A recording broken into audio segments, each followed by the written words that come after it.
লা খাতারা আলা কলবি বাশার, জান্নাতে কি নিয়ামত আছে তোমরা কল্পনা করেও বের করতে পারবা না। তাহলে আমি আর আপনি যদি এবার কল্পনা শুরু করি জান্নাতে কি নিয়ামত আছে, আমার আপনার কল্পনার যেখানে শেষ, আল্লাহ তাআলার জান্নাতের নিয়ামত সেখানে শুরু হয়ে যাবে। ছোট্ট করে একটু কল্পনা করি, আসেন জান্নাতে নিয়ামত আল্লাহ কি দিবেন, করব নি? কিয়ামতের ময়দানে, হাসরের ময়দানে আল্লাহ যখন কোন বান্দার জান্নাত আর জাহান্নামের ফয়সালা করবেন, হাসরের ময়দানে দুই শ্রেণীর ফেরেশতা থাকবে। এক দলের দায়িত্ব হবে জাহান্নামীদেরকে টেনে টেনে জাহান্নামে নেওয়া, আরেক দল ফেরেশতা থাকবে যাদের কাজ হবে জান্নাতীদেরকে ইস্তেকবাল করে তাদের নামে স্লোগান দিয়া দিয়া তাদেরকে জান্নাত পর্যন্ত পৌঁছায়া দেওয়া। وسيق الذين اتقوا ربهم إلى الجنة زمرا حتى إذا جاءوها وفتحت أبوابها وقال لهم خزنتها سلام عليكم طبتم فادخلوها খালিদিন। হাসরের ময়দানে যখন কারো জান্নাতের ফয়সালা হবে, আল্লাহ ওই ইস্তিকবালের ফেরেশতাদেরকে ডেকে বলবেন, নিয়ে যাও এদেরকে জান্নাতে। জান্নাতের ফেরেশতারা তাদেরকে হাসরের ময়দানে স্লোগান দিয়া লাল গালিচা বিছাইয়া ফুল চিটাইতে চিটাইতে জান্নাতে নিবে। এখন একজন বলবেন, হুজুর এই কথা বলতেছেন পাইছেন কোথায়, দলিল দেন। বলতে পারেনি, কথা বলে না। ওলামায়ে কেরামের তো অভাব নাই, আলেম ওলামাদের মাঝখানে কথা বলতে খুব হিসাব করে বলতে হয়। আমি বলি আমার কাছে কোনো দলিল নাই হুজুর, কিন্তু আল্লাহ বলছেন লা খাতারা আলা কলবি বাশার, জান্নাতে এমন নিয়ামত আছে যে নিয়ামত তোমার কল্পনার ঊর্ধ্বে। তাহলে আমি যেটা বলতেছি এটা আমার কল্পনার ভিতরে, আমি যা বলতেছি এটা আপনার কাছে দলিল চাওয়ার দরকার হইলেও দলিল ছাড়া আমি বলি, নবী আল্লাহ হাদিসে কুদসিতে বলছেন তোমার চিন্তার যেখানে শেষ জান্নাতের নিয়ামতের সেখানে শুরু। বুঝে নাই? তাহলে আমি যা বলতেছি এটা আমার কল্পনা থেকে, কোরআন হাদিসের কথা না। হ্যাঁ আছে, কোথায় আছে? দলিলের দরকার নাই। নবীজি বলছেন, আল্লাহ হাদিসে কুদসির মধ্যে বলছেন লা খাতারা আলা কলবি বাশার, জান্নাতে এমন নিয়ামত দিব চিন্তা করে কল্পনা করেও বের করতে পারবা না। তাহলে কল্পনা আমি করতে পারবো না, এত উঁচু মানের নিয়ামত আল্লাহ রাখছেন। আমি আর আপনি কল্পনা কতটুকু করতে পারি সেটার পরিমাণটা দেখেন না, এর চেয়েও বেশি দিবেন কে? জোরে কোন কে? ফেরেশতারা এবার জান্নাতীরে লাল গালিচা বিছায়া ফুল ছিটায়া ছিটায়া ইস্তেকবাল করে জান্নাত পর্যন্ত নিয়ে যাবে। জান্নাতের গেটের সামনে যখন হাজির হবে, সাথে সাথে জান্নাতের গেটটা তার জন্য খুলে দেওয়া হবে। ফেরেশতারা এবার জান্নাতীকে বলবে, ও আল্লাহর বান্দা, আমাদের কাজ ছিল আপনাকে জান্নাতের গেট পর্যন্ত পৌঁছায়া দেওয়া, ওই গেটের ভিতরে ঢুকার আমাদের অনুমতি নাই। আপনার কাজ, আপনি জান্নাতের গেটের ভিতরে একা একা ঢুকতে হবে, পারবেননি। জান্নাতি বলবে, আরে জান্নাতের গেটটা সামনে খোলা দেখা যায়, আরে আমি শুধু একটা কদম ফলাবো জান্নাতের গেটের ভিতরে ঢুকে যাব, পারবো না মানে এটা আবার কি? তোমাদের দরকার নাই, তোমরা তোমাদের কাজে যাও, আমি আমার জান্নাতে ঢুকে যাই। ফেরেশতারা এবার তার কাছ থেকে বিদায় নিয়ে চলে যাবে। জান্নাতি জান্নাতের গেটের ভিতরে মাত্র ঢুকবে, জান্নাতের গেটের ভিতরে ঢুইকা মানুষের একটা স্বভাব, মানুষ যেখানে নতুন নতুন যায়, ডাইনে বায়ে উপরে নিচে আশেপাশে কি আছে মানুষ এগুলো দেখতে থাকে। মানুষের স্বভাব, আর ডাইনে বায়ে কি আছে, নতুন জায়গায় গেলে খালি চতুর্দিক মানুষ দেখে। জান্নাতি যখন জান্নাতের গেটের ভিতরে ঢুকবে, ঢুকেই দেখতে থাকবে চতুর্দিক ঝকমক ঝকমক করতেছে। জান্নাতের গেটটা এবার সে ঘাড় ঘুরে ঘুরে উপরে আর নিচে দেখা শুরু করে দিবে। আমার আল্লাহ জান্নাতের গেটটা কেমনে সাজাইছেন।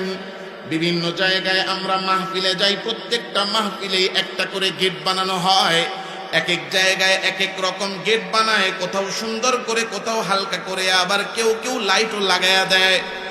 আমি আর আপনি যেমন বাড়ি বানাইলে গেটটারে সুন্দর করে বানাই, টাকা পয়সা কেউ খরচ করে বাড়ি যত সুন্দর গেটটাও তত গর্জিয়াস করে বানায়, জান্নাত চিরসুখের জায়গা, জান্নাত তো ভিতরে সুন্দর, জান্নাতের গেটটাও আল্লাহ বড় সুন্দর করে বানাইছেন। জান্নাতি যখন জান্নাতের গেটের ভিতরে ঢুকবে, উপরে তাকাবে, বাঁয়ে তাকাবে, ডাইনে তাকাবে, জান্নাতের গেটের মধ্যে আমার আল্লাহ হীরা মণি মাণিক্য জওহারাত দিয়া যে কারুকার্য করে রেখেছেন, এত সুন্দর কারুকার্য দুনিয়ার কোনো মানুষ দুনিয়াতে কোনোদিনও দেখে নাই। জান্নাতি মাথাটারে উঠাইয়া উপরে ডাইনে বাঁয়ে কি কি কারুকার্য করা দেখতে থাকবে আর সামনে আগাইতে থাকবে। জান্নাতের গেটটা দেখে দেখে দেখে দেখে যখন গেটটা অতিক্রম করে জান্নাতের ভিতরে ঢুকবে, ঢুকেই দেখবে জান্নাতের ফেরেশতারা আর হুর আর গিলমানরা তার জন্য অপেক্ষা করতেছে। জান্নাতের গেটের ভিতরে ঢুকে দেখবে ফেরেশতাদের চেহারার মধ্যে একটা পেরেশানি দেখা যায়। জান্নাতীরে দেখেই তারা একেবারে সুন্দর মুস্কি হাসি মারবে। এবার জান্নাতি অবাক হইয়া তাদেরকে জিজ্ঞাসা করবে, আরে আমার দেখে এত সুন্দর হাসি দিলা, কিন্তু তোমাদের চেহারার মধ্যে একটা চিন্তার ভাব দেখা যাচ্ছিল, কারণটা কি? জান্নাতীর এই প্রশ্নের জবাবে ফেরেশতারা বলতে থাকবে, আল্লাহর বান্দা জান্নাতি, আমরা তো আপনাকে নিয়েই চিন্তা করতেছিলাম। বলে, আমারে নিয়ে কি চিন্তা করতেছিলা? ফেরেশতারা এবার জবাব দিবে, ও আল্লাহর বান্দা, আপনি তো অনেক আগেই আমাদের কাছে এসে পড়ার কথা, কিন্তু আপনি আসতে অনেক দেরি করতেছিলেন, আপনার দেরি দেখা আমরা চিন্তিত হয়ে গেছিলাম। জান্নাতি এবার বলবে, কি বলো আমি দেরি করলাম? আমি তো কোথাও একটা সেকেন্ডও দাঁড়াই নাই, এই মাত্র ফেরেশতারা আমারে গেটের ওই পাশে রেখে গেল, সাথে সাথেই তো আমি তোমাদের কাছে গেট অতিক্রম করে চলে এলাম, দেরিটা কোথায় করলাম?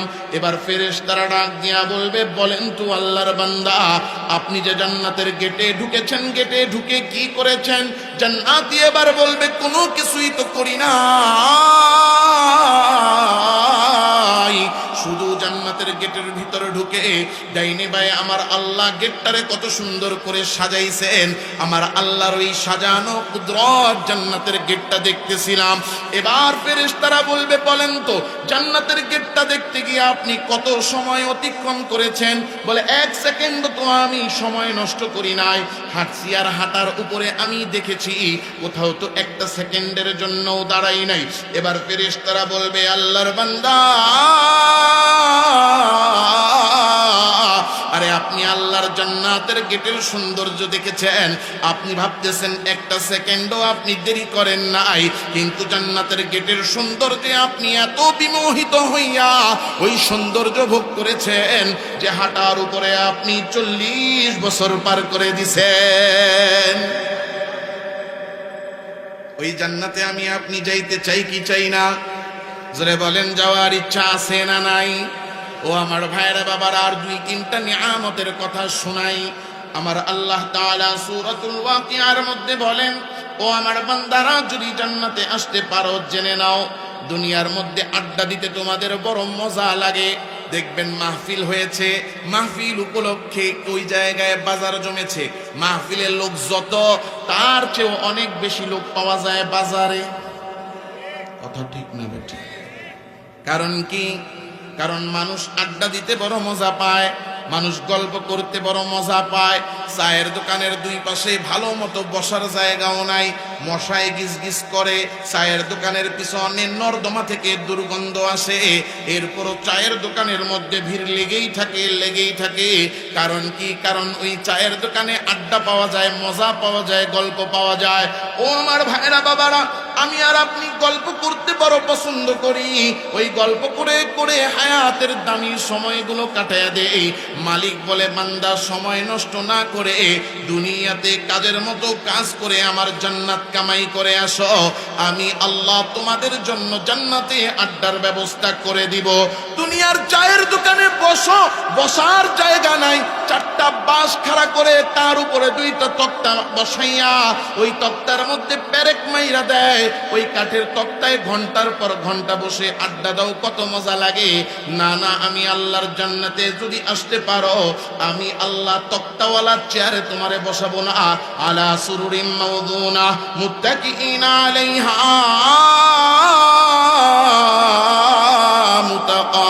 মুতাকাবিলিন। মালিক বলে, আমি আল্লাহ জান্নাতে স্বর্ণের কারুকার্য করা এক একটা সিংহাসন তোমাদেরকে দিয়া দিব। তোমরা সব জান্নাতীরা আড্ডায় বসে যাবা। এমন ভাবে চেয়ারগুলো, সিংহাসনগুলো ফিট করা হবে, একজনের চেয়ার আরেকজনের মুখামুখি, একজন আরেকজনের চেহারা দেখতে পারবা। আর যে হেলান দিবা, হেলান দিয়া একজন আরেকজনের সাথে গল্প করতে থাকবা। শুধুই যে গল্প করবা তা না, তা না। ইয়াতুফু আলাইহিম ওয়ালদানুম মুখাল্লাদুন, তোমাদের চতুর্দিকে জান্নাতের গিলমানরা ঘুরতে থাকবে। ঘুরে ঘুরে কি করবে?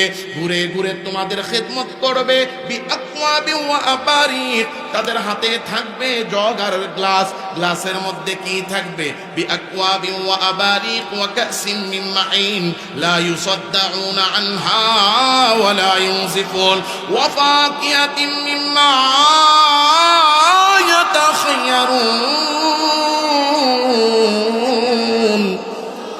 মালিক বলে জান্নাতের শরাব তোমাদেরকে পান করাবে। ওয়াসাকাহুম রাব্বুহুম শারাবান তাহুরা, এমন শরাব তোমাদেরকে পান করাবে, দুনিয়ার মতো হারাম শরাব নয়। এমন শরাব পান করাবে যেই শরাবে দুনিয়ার মতো গন্ধ থাকবে না। এমন শরাব পান করাবে যেই শরাবের মধ্যে দুনিয়ার মতো মাতলামি থাকবে না। যেমন শরাব পান করাবে যেই শরাবের মধ্যে দুনিয়ার মতো নেশা থাকবে না। ওই শরাব খাইলে কারো মাথা ঘুরাবে না, মাথা ব্যথা হবে না, এমনকি কারো বমি বমি ভাব আসবে না, অস্থিরতা আসবে না। মুফাসসিরিনে কেরাম লিখেন, এক একজন জান্নাতি ওই যে হেলান দিয়া বসবে আর পান করতে থাকবে, এক একজন সমুদ্র, নদী আর পুকুরের পরিমাণ পানি শরাব পান করে ফেলবে। শুধু তাই না, তাই না, বান্দা বলবে আল্লাহ শুধু কি শরাব খাওয়াবেন নাকি? দেখবেন বাসায় যখন মেহমান আসে সবার আগে শরবত দেয়, কথা কয় না? মেহমান আসলে, বিয়াই বাড়ি থেকে আসছে মেহমান, মেয়েরে দেখতে আসছে মেহমান, মেয়ে ছেলের শ্বশুর বাড়ি থেকে আসছে মেহমান, মেহমানদারির জন্য এক নম্বরে আগে শরবত দেয়। আল্লাহ তাআলা রব্বুল আলামিন এই যে সিরিয়ালটা মেনটেন করলেন, আল্লাহ বলতেছেন ইয়াতুফু আলাইহিম উলদানুম মুখাল্লাদুন বিআকওয়াবি ওয়া আবারিক ওয়া কাসিম মিন মাইন লা ইউসাদ্দাউনা আনহা ওয়া লা ইউনজিফুন। এক নম্বরে আল্লাহ শরাব পান করাবেন। এই শরাব পান করানোরও আবার তিনটা পদ্ধতি আছে। একটা হলো আল্লাহ বান্দাকে বলে দিবেন তুমি নিজে নিজে পান করো। বান্দা জান্নাতের ভিতরে হাঁটতে থাকবে, দেখবে হঠাৎ করে পায়ের নিচে তাকাবে, তাকে দেখবে তার পায়ের নিচ দিয়া আল্লাহ তাআলা মধুর একটা নহর প্রবাহমান করে দিয়েছেন। হাঁটতেছে, হঠাৎ করে কোনো কারণে নিচে তাকাবে, তাকে দেখবে পায়ের নিচ দিয়া মধুর নহর বইতেছে। বান্দার মনে চাবে খাইতে খাইতে, বাস নিয়া খাওয়া শুরু করবে সেখান থেকে। ইয়াশরাবুন, কোরআনে কারীমে কয় রকম আলোচনা আসছে? তিন রকম। কয় রকম? পান করার ব্যাপারে তিন রকম কথা আসছে। একটা হলো ইয়াশরাবুন, একটা হলো ইয়াশরাবুন, আরেকটা হচ্ছে ইউসকাউনা।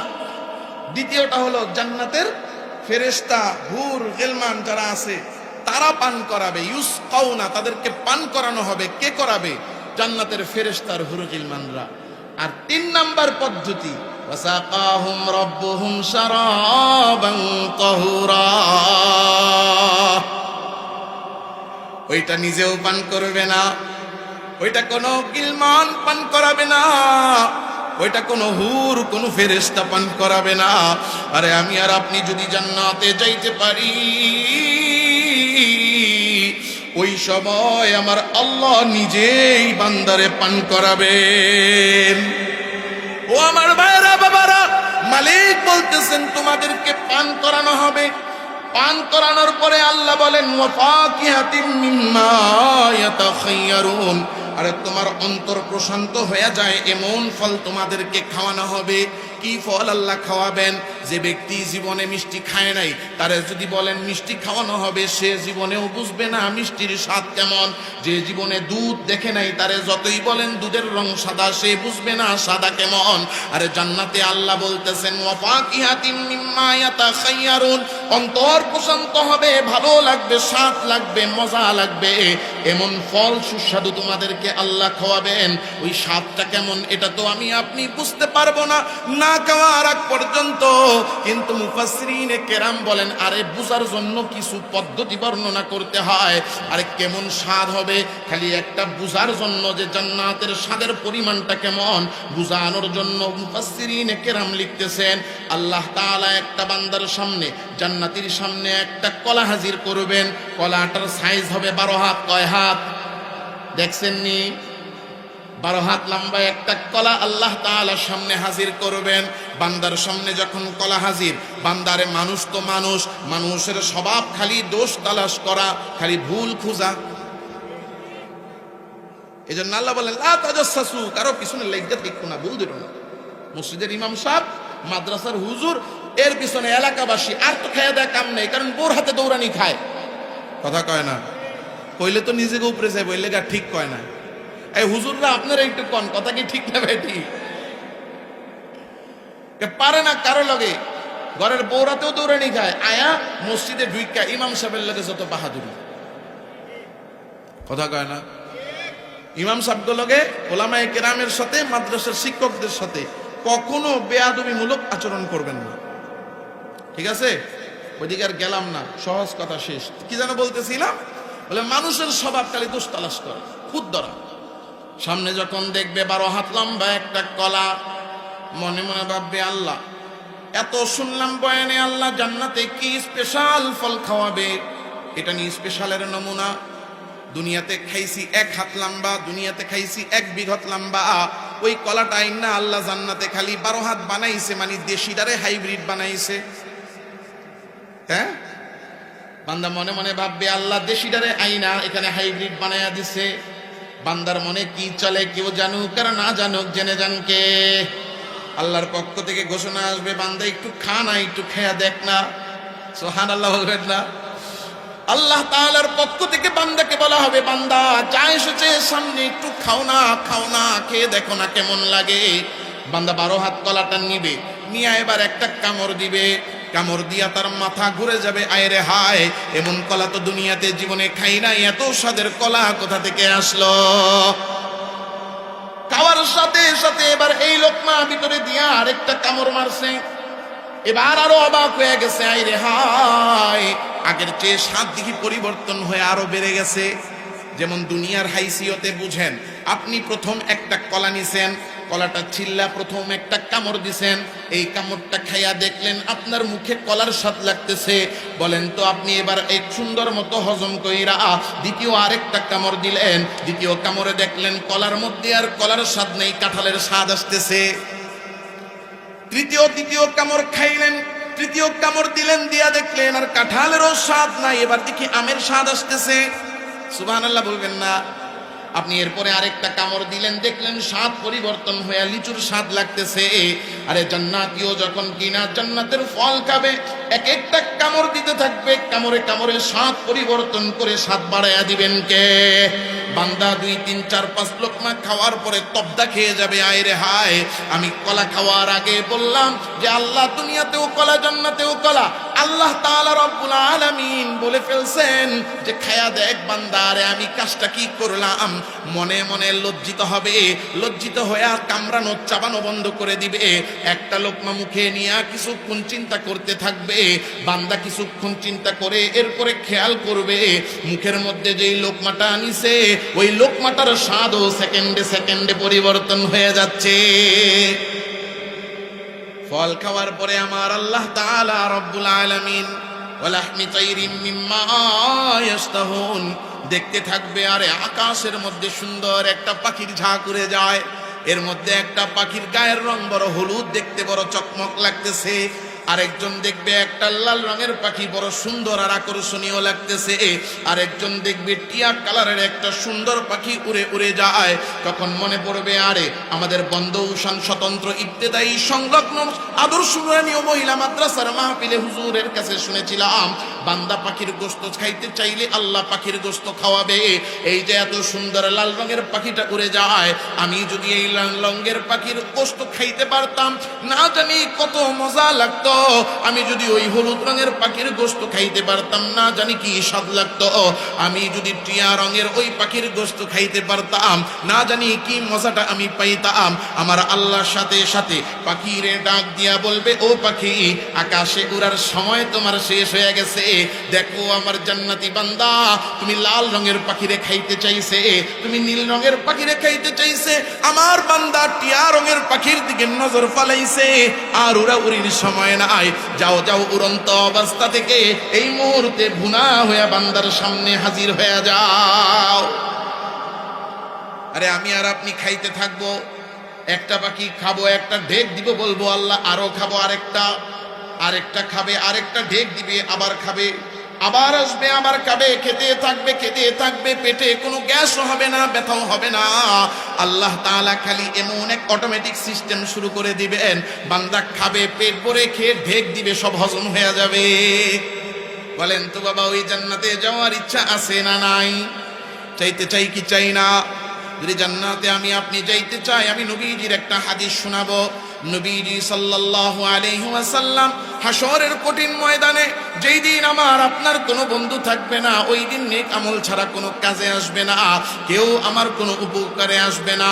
আমার আগে অনেক বক্তারা হাশরের ময়দানের কঠিন ভয়াবহ আলোচনা করে গেছেন। ওই দিন কেউ কাজে আসবে না, ওই দিন আপনার উপকারে কেউ আসতে পারবে না। ওই দিন প্রত্যেকটা মানুষ আল্লাহ তাআলার সামনে এমন ভাবে দাঁড়াবে, ইউহশারুন নাসু ইয়াউমাল কিয়ামাতি হুফাতান উরাতান গুজলা। প্রত্যেকটা মানুষ বড় অসহায় হয়ে দাঁড়াবে। ধনীদের টাকা তার কোনো কাজে আসবে না, ক্ষমতাশীলদের ক্ষমতা কোনো কাজে আসবে না, বন্ধুর বন্ধু তার কোনো কাজে আসবে না, সন্তানের মা বাবা তার কাজে আসবে না, স্বামীর স্ত্রী তার কোনো কাজে আসবে না। ওই দিন কেউ কারো কোনো কাজে আসবে না। প্রত্যেকটা মানুষের জন্য ঘোষণা হয়ে যাবে, ফালাইসা লাহুল ইয়াউমা হাহুনা হামিম। তোমাদের আজকে কোনো বন্ধু নাই। ওই হাশরের ময়দানে আমার আপনার জন্য কেউ কাঁদবে না, সবাই বলবে নাফসি নাফসি, আমার কি হবে। বাবার কাছে গেলে বাবা, ইয়াউমা ইয়াফিরুল মারউ মিন আখিহি ওয়া উম্মিহি ওয়া আবিহি ওয়া সাহিবাতিহি ওয়া বানি। কেউ আমাকে ওই দিন চিনবে না। ওই দিন শুধু আমার আপনার উপকারে যদি কেউ আসে, একজনই আসতে পারেন, তিনি তো জাহানের সরদার, আকে নামদার, মদিনা কা তাজদার, হাবিবুল্লাহ মুহাম্মাদুর রাসূলুল্লাহ সাল্লাল্লাহু আলাইহি ওয়াসাল্লাম। ওই দিন হিসাব দিয়া পার পাওয়া যাবে না। যদি এমন হয়ে যায় নবীজি আমার হাতটা ধইরা আমার জান্নাতে নিয়ে যায়, কেমন হবে বাবা? বলেন কেমন হবে? সুবহানাল্লাহ বলবেন না? নবীজি যদি হাতটা ধইরা টাইনা নিয়ে যায়, চল উম্মত, আমি তোরে জান্নাতে ঢুকাইয়া দিব। বুখারীর হাদিস, নবীজি সাল্লাল্লাহু আলাইহি ওয়াসাল্লাম বলেন, মান ইয়াযমান লি মা বাইনা লিহিয়াতাইহি ওয়া বাইনা রিজলাইহি আযমান লাহুল জান্নাহ। ও আমার উম্মত, তুমি যদি চাও হাশরের ময়দানে যেদিন তোমার কোনো বন্ধু থাকবে না, আল্লাহ তাআলার সামনে কেউ কোনো কথা বলার সাহস পাবে না, কারণ আল্লাহ রুদ্র মূর্তি ধারণ করে হাশরের ময়দানে ডাক দিয়া বলবেন, লিমানিল মুলকুল ইয়াউম, আজকের রাজত্ব কার? আজকে বিচার করবেন কে করবেন?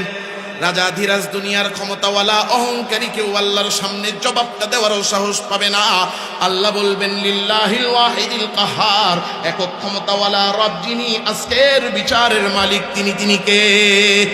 ওই আল্লাহর সামনে যদি নবীজি আইসা সুপারিশ করে বলে, আল্লাহ আমার এই উম্মতকে আমি জান্নাতে ঢুকাইতে চাই, কারণ তারে জান্নাতে নেওয়ার জিম্মাদারি আমি গ্রহণ করছি। বলেন তো, ওই দিন যদি নবী আমার জান্নাতে যাওয়ার জিম্মাদার হয়, ব্যাপারটা ভালো হয় না মন্দ হয়?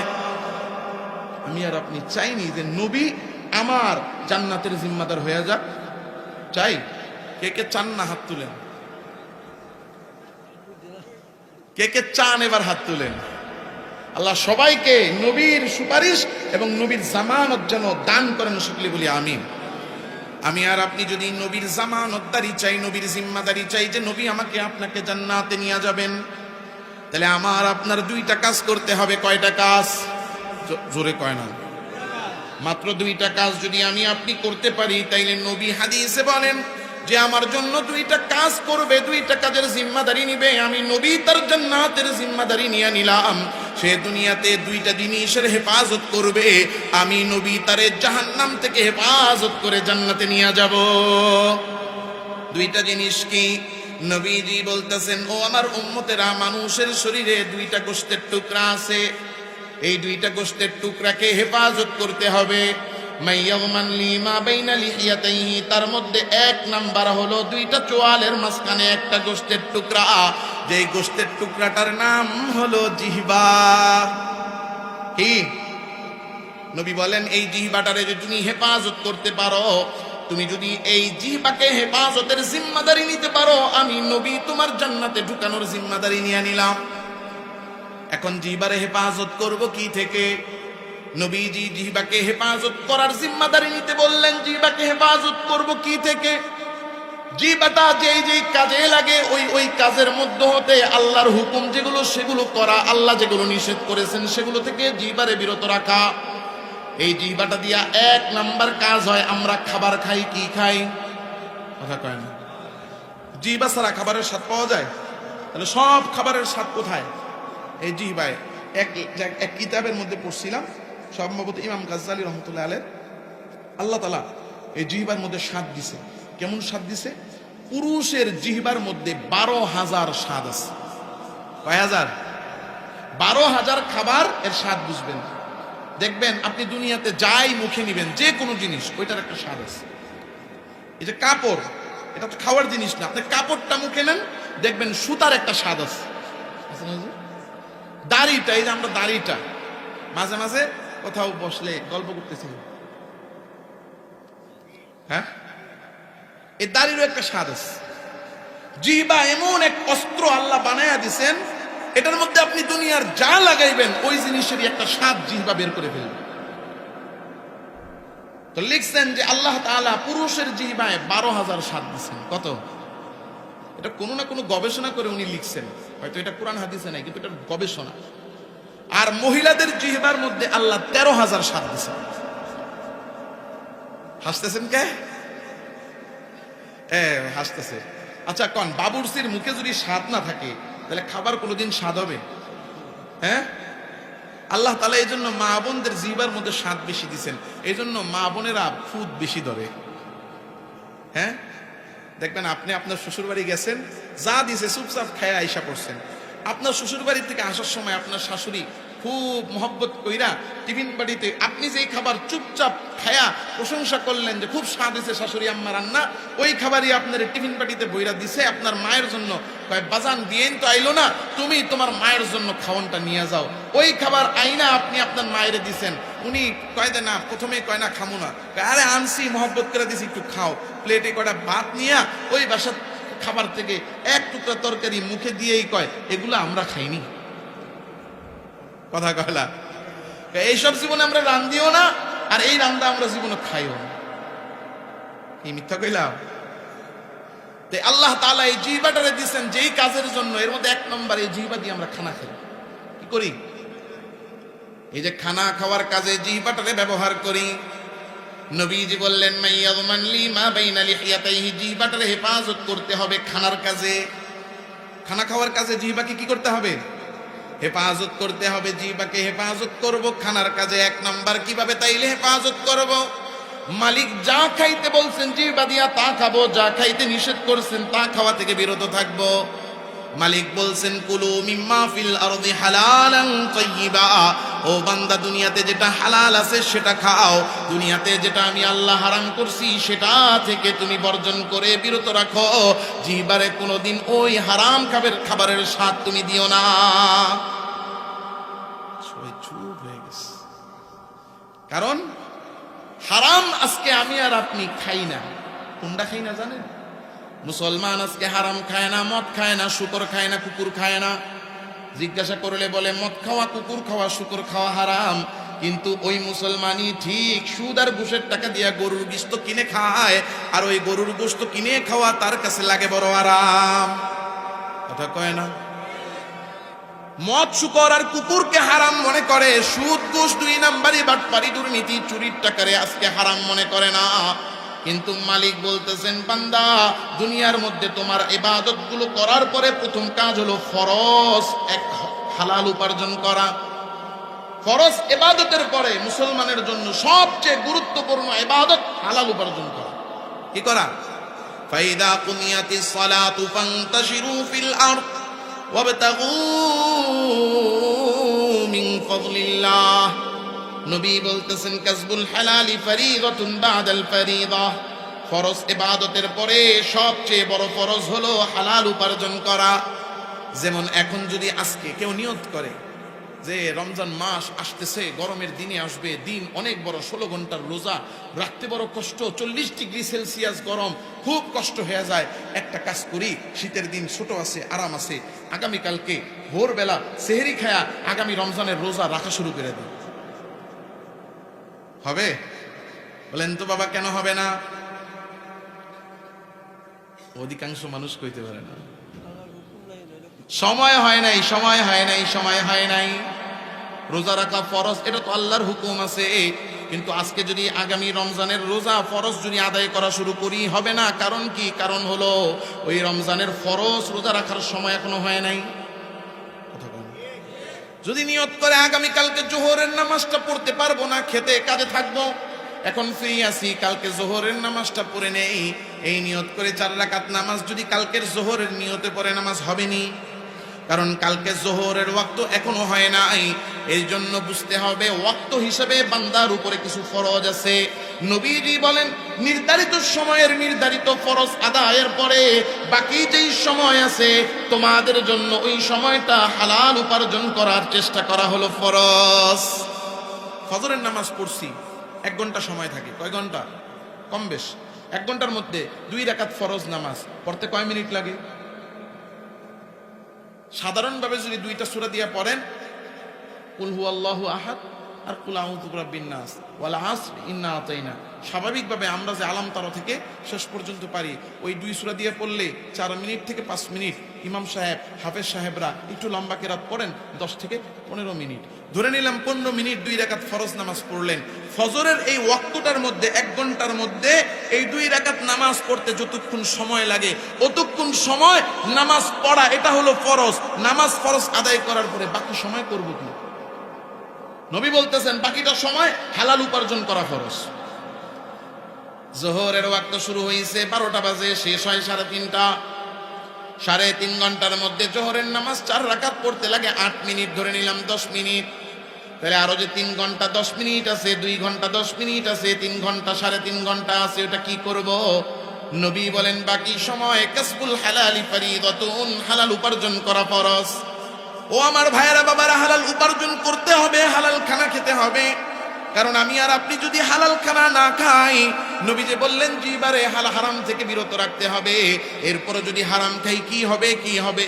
আল্লাহ কোরআনে বলেন, যদি হালাল না খাও তোমার কোনো ইবাদত আমি আল্লাহর কাছে কবুল হবে না। কুলু মিন তাইয়্যিবাত মা রাযাকনাকুম ওয়াশকুরু লিল্লাহ ইন কুনতুম ইয়াহু তা'বুদুন। ইন কুনতুম ইয়াহু তা'বুদুন, তোমার ইবাদতটা যদি আল্লাহর জন্য হয়, নামাজ যদি তুমি আল্লাহর জন্য পড়ো, রোজা যদি তুমি আল্লাহর জন্য রাখো, যাকাত যদি তুমি আল্লাহর জন্য দাও, দান সদকা যদি আল্লাহর জন্য করো, দুনিয়ার ইবাদতগুলো যদি আল্লাহর জন্য হয়ে থাকে, জেনে নাও তোমার রিজিকটাও, খাবারটাও, কামাইটাও হালাল হতে হবে। কারণ যারা হালাল খায় না, আমার আল্লাহ তাদের কোনো ইবাদত কবুল করে না।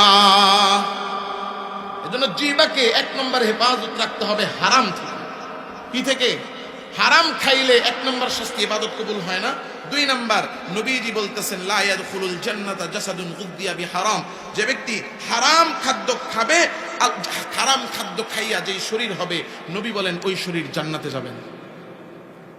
তাহলে এটা হলো 1 নম্বর।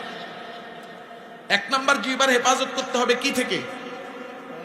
হারাম খাদ্য থেকে।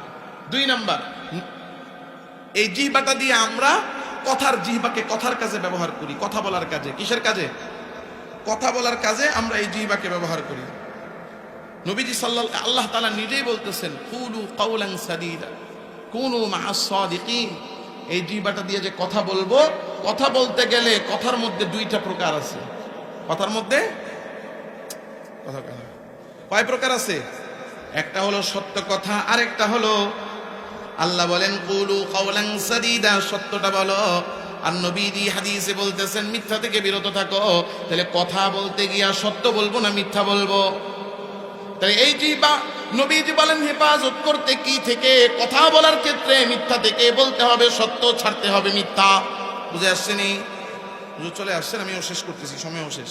3 নাম্বার, এই কথা যে বলবো, বলার ক্ষেত্রে 2 নাম্বারটা হলো মিথ্যা বলবো না, সত্য বলবো। 3 নাম্বার, সত্যের মধ্যেও কিছু সত্য আছে যেগুলো বলা যাবে না। সত্যের মধ্যেও কি আছে? কিছু সত্য আছে যেগুলো বলা যাবে না। কোন সত্য বলা যাবে না? আল্লাহ কোরআনে কারিমে বলছেন ওয়ালা ইয়াগতাব বাযুকুম বাযা, একজন আরেকজনের দোষ চর্চা কইরো না, একজন আরেকজনের গীবত কইরো না। নবীজি সাল্লাল্লাহু আলাইহি ওয়াসাল্লাম সাহাবায়ে কেরামকে বলেন আতাদরুনা মাল গীবা, সাহাবীরা তোমরা জানো নি গীবত কারে বলে? সাহাবায়ে কেরাম বলেন আল্লাহু ওয়া রাসূলুহু আলাম, ও আল্লাহ নবী আপনি আর আল্লাহই ভালো জানেন, আমাদেরকে আপনি বলেন। নবীজি বলেন তোমার ভাইয়ের অনুপস্থিতিতে তার এমন কথা বলা যেটা শুনলে সে কষ্ট পায়, তার এমন দোষ তার তুমি অগোচরে বললা যেটা শুনলে সে কষ্ট পায়। এবার সাহাবী জিজ্ঞাসা করেন ইনকানা ফিহি মা আকুল, হে ইয়া রাসূলুল্লাহ আমি যেই দোষটা বলতেছি এই দোষটা যদি তার ভিতরে থাকে, নবীজি বলেন ইনকানা ফিহি মা তাকুল ফাকাদ ইগতাবতাহু, যদি তার ভিতরে ওই দোষ থাকে, থাকা দোষ তুমি বলছো, তাইলে তো তুমি গীবত করলা। ওয়া ইল্লাম ইয়াকুন ফিহি, যদি তার মধ্যে ওই দোষ না থাকে ফাকাদ বাহাত্তাহু, তাইলে তো তুমি মিথ্যাচার করলে। পার্থক্যটা বুঝে আসছে? আমরা দোষ বলি, চায়ের দোকানে বইসা দোষ করতেছে, হঠাৎ করে ইমাম সাহেব বসছে, কতক্ষণ পরে ইমাম সাহেব তাদের কথা শুই না বলতেছে ভাই গীবত করেন না। ইমাম সাহেব এই মিয়া গীবত কারে কয়? আমি কি মিথ্যা কইছি? ও তো এই কাজ করছে এই জন্যই তো বলছি, বলে না? সত্যটা বলছেন, সত্য দোষ বর্ণনা করা এটা গীবত। এটার শাস্তি কি? আল্লাহ তাআলা রাব্বুল আলামিন বলতেছেন আইয়ুহিব্বু আহাদুকুম আইয়াকুলা লাহমা আখিহি মাইতান ফাকারিহতুমু, এইভাবে কারো দোষ যেটা আছে ওই দোষ বলা আপন ভাইয়ের গোশত খাওয়ার মতো। আপন ভাই মরে গেছে, মরা ভাইয়ের গোশত খাওয়া। আর যদি তার ভিতরে ওই দোষ না থাকে ফাকাদ বাহাত্তাহু, মিথ্যাচার করলাম। মিথ্যাচারের শাস্তি কি? নবীজি বলতেছেন যতক্ষণ পর্যন্ত আমি যার নামে মিথ্যাচার করলাম, আমি যার ব্যাপারে বানায়া মিথ্যা দোষ বললাম, যতক্ষণ পর্যন্ত তার কাছে মাফ না চাইব ফি রদগাতিল খাবাল, ততক্ষণ পর্যন্ত আমি জাহান্নামের কাদামাটির ভিতরে আছি। তাহলে এই অবস্থায় মাফ না চাইয়া মরলাম মানে জাহান্নামের কাদামাটির ভিতরে থাইকা মরলাম, মানে মরলাম সাথে সাথে জাহান্নাম। এই জন্য মানুষের দোষ বলতে জিহ্বাটারে সতর্ক রাখা। তাহলে এটা কয় নম্বর গেল? 3 নাম্বার। 1 নাম্বার হারাম থেকে জিহ্বাকে বাঁচানো, 2 নাম্বার মিথ্যা থেকে জিহ্বাকে বিরত রাখা, 3 নাম্বার গীবত। গীবতের মধ্যে আবার 2 ভাগ, একটা হলো গীবত, একটা হলো বুহতান, মানে সত্য দোষ বলা, মিথ্যা দোষ বলা, দুটোটা থেকে নিজের বিরত রাখা। 4 নাম্বার শেষ, সেটা হলো মানুষকে কটু কথা না বলা। এখন তো গালি দেওয়া এটা একটা ফ্যাশন হয়ে গেছে। হ্যাঁ, কথা বলার আগে গালি দেয়, এমন এমন কথা বলে, শাশুড়ি বউরে খোসা মাইরা মেয়েরা বলে আর বাপের বাড়িতে পাড়াইছে, এটাই আমরা 14 গোষ্ঠীর লোকে জীবনে খায় নাই। মাইয়া একটা দিয়া পাড়াইছে, খালি মাইয়াটা দিয়া পাঠাইছে, লোকে কিছুই দেয় নাই। কয় কি কয় না? আমার কথা আমি বানায়া বলি না, সমাজে যা ঘটে তাই বলতেছি। এত দেরি করে আপনারা বসাইছেন, আপনাদের তো আসলে বলা দরকার কিছু, না বললে আপনারা ভালো হইবেন না। কয়টা বাজে উঠাইছেন কোন তো? এখন কি বয়ানের সময়? আপনাদের 4 ভাগের 3.5 ভাগ লোক গেছে, আধা ভাগ লোক আছে, এদের সামনে বয়ান করব কি? আর 12:26 12:30 বাজে, আরো একজন আছে, ওনারে বসায় রেখা বয়ান করব কি? ঢাকা যাইতে হবে না নাকি? কথা বলেন, একটু উত্তর দিয়েন। আপনারা 8টার কথা বললেই না, যদি 10টা বাজে স্টেজে উঠান তখন বয়ান করব কখন বলেন? এজন্য আপনাদের এই যে একটা মনোভাব যে সারা রাত্র ব্যাপী মনে হয় দেরি করে বয়ানে বসাইলে বক্তাও খুশি শ্রোতাও খুশি, এই ধারণাটা ভুল। এই যে আমার তো এখন মনে চাইতেছে আমি আরো 1 ঘন্টা আপনাদের সামনে কথা বলি, কারণ যেই লোকগুলো শুনতেছে খুব মন দিয়ে শুনতেছে, আমার তো মন বলতেছে আর কারো না হোক আল্লাহ হয়তো বলার দ্বারা আমার হেদায়েত দিবে। এখন বলেন আমি যে বয়ান সেরে যাবো, আমারও মনে অতৃপ্তি থাকবে। আপনাদের কি হবে জানি না, কিন্তু কথা বলার যে আমার আগ্রহ, আমার যে আরো বলার চাহিদা, সেটা তো পূরণ হইল না। আয়োজক কমিটির ভালো মতো ধরবেন যে বেটা দাওয়াত দিয়ে সময় দিতে পারো না, এত দেরি করে কেন উঠাইছো হুজুর স্টেজে? হ্যাঁ, এজন্য বক্তা রাখবেন অল্প, সবাইকে লিমিটেড সময় দিবেন। আপনারা এখনো মনে করেন যে হুজুর আমি 10 জন দাওয়াত দিছি, এখন 30 মিনিট করে খালি এখন শুধু ওইটা ইয়ার মতো আর কি।